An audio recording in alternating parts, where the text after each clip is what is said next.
You know Uganda's current president, but do you know the other 8 who shaped her destiny?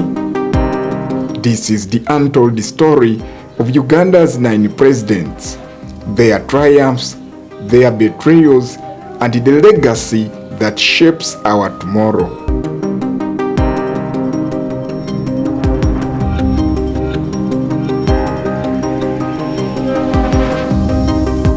Uganda began her journey as a constitutional monarchy. The Queen of England was the ceremonial head of state. But within our borders, another crown reigned, that of the Kabaka of Buganda, Sir Yoweri Museveni II. In 1963, Uganda became a republic. The Kabaka was named the first president. Milton Obote, the rising politician from Lango, became prime minister. It was a fragile alliance, tradition and modernity walking hand in hand but on thin ice. And soon that ice began to crack. The Lost Counties referendum of 1964 shook the foundation of trust. The gold scandal of 1965 deepened suspicion. Then, in 1966, Obote suspended the constitution and sent the army, led by Amin, to storm the Kabaka's palace. The Kabaka escaped into exile, a king without a kingdom.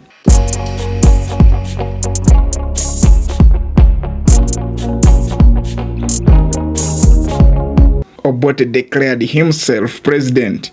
The dream of unity had shattered. The army had tasted power, and it would never forget the taste. In 1967, Obote unveiled a new constitution, the Pigeonhole Constitution.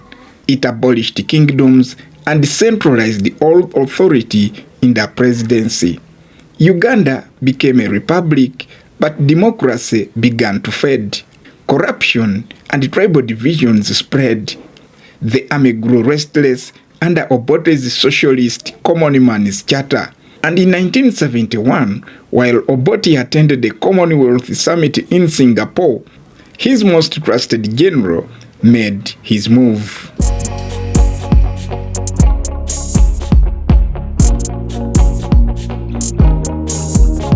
January 25, 1971. General Idi Amin Dada seizes power in a coup. Members of the Uganda Army and Air Force decided to take over from the civilian role because of the last arrangement which were made by the Dr. Apollo Milton Obote to disarm the whole tribe of Uganda except his own tribe Langi and Acholi. Crowds celebrate, soldiers dance, hope returns for a moment. At first, Amin appeared as a liberator. He freed political prisoners and restored Mutesa's body to Uganda. But soon, power consumed him.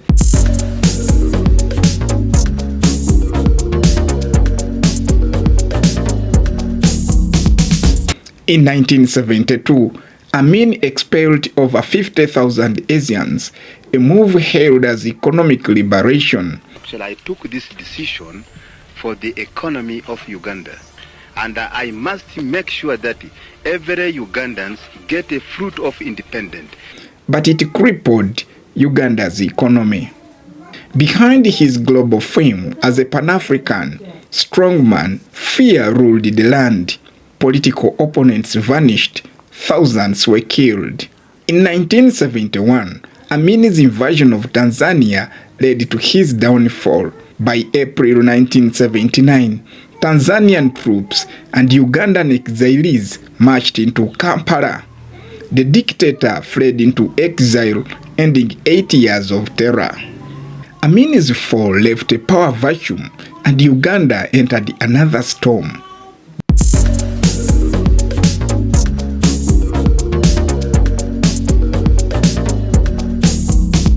Yusuf Lule, an academic and former principal of Makerere University, was appointed president in April 1979.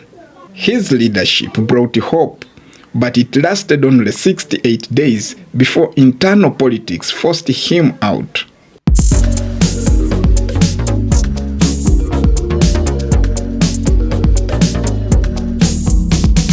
Godfrey Binaisa, a lawyer and former attorney general, succeeded him. He tried to assert civilian control, but the military had tasted the power once again. In May 1980, he was removed in a bloodless coup.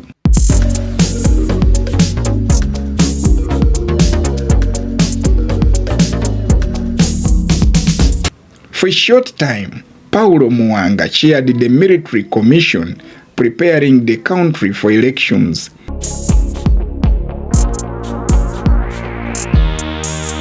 In December 1980, Milton Obote returned, marking the beginning of Obote II. His second coming was marked by chaos, election controversy, civil war, and brutality. In the bush, a new rebellion had begun, led by a young man named Yoweri Museveni. Than they were under Amin. Because under Amin, first of all, Amin was not killing people outside the intellectual class. He used to kill only the elite, elements from the elite who were threatening his position. Or sometimes over rivalry, over business, things like that. But he never touched the peasantry. But Obote is killing everybody. In July 1985, the army turned on Obote once again. General Tito Okello Lutwa seized the power in a coup, promising to unite the nation and end the bloodshed. But peace was elusive.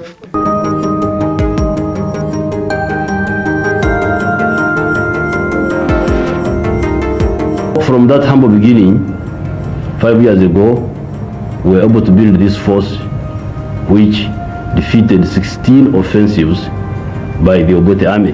The rebels of the National Resistance Army advanced towards Kampala. By January 1986, Yoweri Museveni's forces captured the capital. Okello fled north, marking the end of another chapter and the beginning of a new era. Museveni promised a fundamental change, not a mere change of guards. His rise marked the beginning of Uganda's longest period of political stability since independence.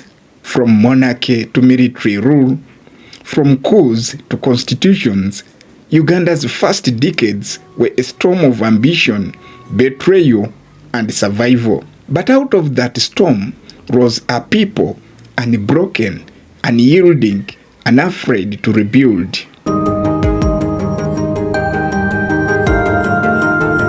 "63 years later, Uganda stands not as a victim of her past, but as a survivor of it." Our story is still being written by a generation that believes freedom is not inherited, it is built.